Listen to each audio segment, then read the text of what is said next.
ಅಸ್ಸಲಾಮು ಅಲೈಕುಮ್. Hi, ಹೇಗಿದ್ದೀರಾ? ಅಲ್ಹಮ್ದುಲಿಲ್ಲ, ನಾನು ಚೆನ್ನಾಗಿದ್ದೀನಿ. ನೀವು ಹೇಗಿದ್ದೀರಾ? ನೀವು ಚೆನ್ನಾಗಿದ್ದೀರಾ ಅಂತ ಅಂದ್ಕೊಳ್ತೀನಿ. ಯಾವಾಗಲೂ ಚೆನ್ನಾಗಿರಿ, ಖುಷಿಯಾಗಿರಿ. ಸೊ ನಾನು ಇವತ್ತು ಮಾಡ್ತಾ ಇದ್ದೇನೆ ಅರಸಿನ ಎಲೆದು ಕಡುಬು ಅಂತ. ನನ್ನ ವಿಡಿಯೋ ಇಷ್ಟ ಆದರೆ ಲೈಕ್ ಮಾಡಿ, ಸಬ್ಸ್ಕ್ರೈಬ್ ಮಾಡಿ, ಕಮೆಂಟ್ ಮಾಡಿ. ಸೊ ನಮ್ಮ ಮನೆಯಲ್ಲಿ ಆಗಿದ್ದು ಅರಸಿನ ಎಲೆ ನಾನೀಗ ಕಟ್ ಮಾಡ್ತಾ ಇದ್ದೇನೆ. ನಾನು ಮಾಡಿದ್ದು ಡಿಶ್ ನೀವು ಒಂದು ಸರ್ತಿ ಟ್ರೈ ಮಾಡಿ, ತುಂಬಾ ಸೂಪರ್ ಆಗುತ್ತೆ.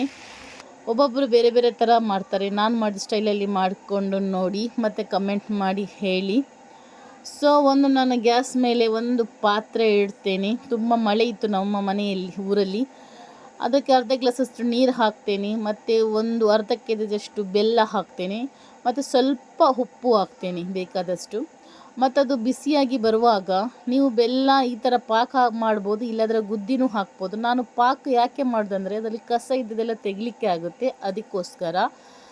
ಮತ್ತು ಈ ಥರ ಸ್ವಲ್ಪ ಅವಲಕ್ಕಿ ಸ್ವಲ್ಪ ಬಿಸಿ ಮಾಡಿ ಸ್ವಲ್ಪ ಕಡಕ್ಕಾಗಲಿ.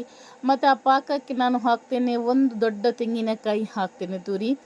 ಮತ್ತು ಅದಕ್ಕೆ ಸ್ವಲ್ಪ ಹಾಕ್ತೇನೆ ಬಾದಾಮ್, ಒಂದು 10 ಬಾದಾಮ್ದಷ್ಟು ಕಟ್ ಮಾಡಿ. ಮತ್ತು ಸ್ವಲ್ಪ ಏಲಕ್ಕಿ ಹಾಕ್ತೇನೆ. ನೀವು ಪುಡಿ ಹಾಕ್ಬೋದು, ಇಡಿಯೂ ಹಾಕ್ಬೋದು. ನಾನು ಇಡಿ ಹಾಕಿದೆ.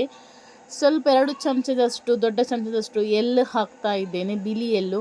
ಮತ್ತು ಅವಲಕ್ಕಿ ಬಿಸಿ ನಾವು ಮಾಡಿದ್ದೇವಲ್ಲ, ಅದೆಲ್ಲ ಅದಕ್ಕೆ ಮಿಕ್ಸ್ ಮಾಡಿ. ಸ್ವಲ್ಪ ನೀರು ಇರುತ್ತೆ ಅದು, ಮತ್ತು ಅವಲಕ್ಕಿ ಎಲ್ಲ ಎಳೆಯುತ್ತದೆ.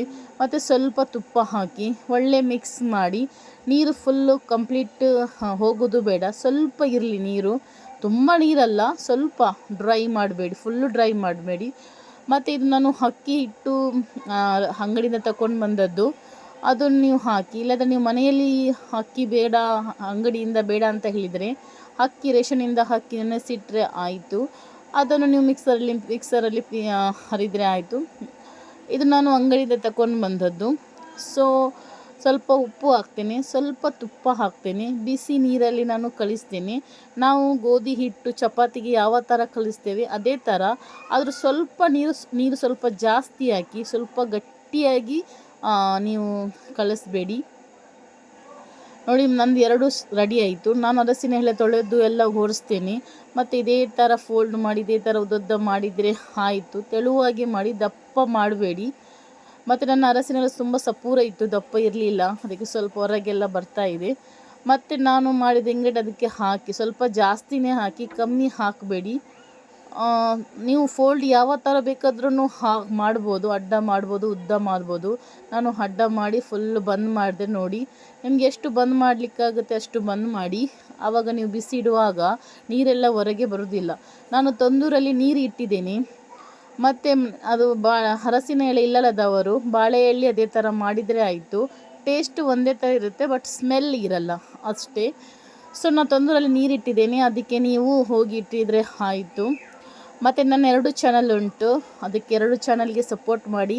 ಒಂದು ಬ್ಲಾಗ್ ಮಾಡ್ತಾ ಇರ್ತೇನೆ. ಸೊ ಅದು ರಾಜಿ ಬ್ಲಾಗ್ 313 ಅಂತ, ಅದ್ರ ನಾನು ಲಿಂಕ್ ಹಾಕ್ತೇನೆ. ನೀವು ನೋಡಿ ನನಗೆ ಸಬ್ಸ್ಕ್ರೈಬ್ ಮಾಡಿ, ಕಮೆಂಟ್ ಮಾಡಿ, ಲೈಕ್ ಮಾಡಿ.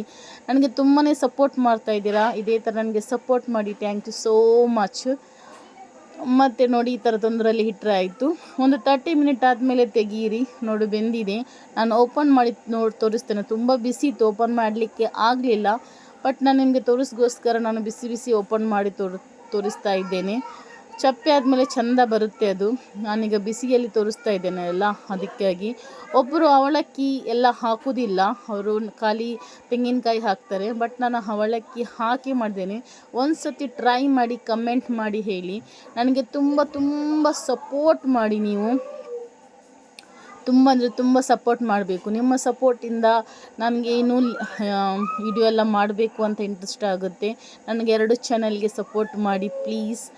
ಮತ್ತು ಲೈಕ್ ಮಾಡಿ, ಸಬ್ಸ್ಕ್ರೈಬ್ ಮಾಡಿ, ಕಮೆಂಟ್ ಮಾಡಿ. ನನ್ನ ಕುಕಿಂಗ್ ಚಾನಲ್, ನನ್ನ ಬ್ಲಾಗ್ 2 ಚಾನಲ್ ಉಂಟು.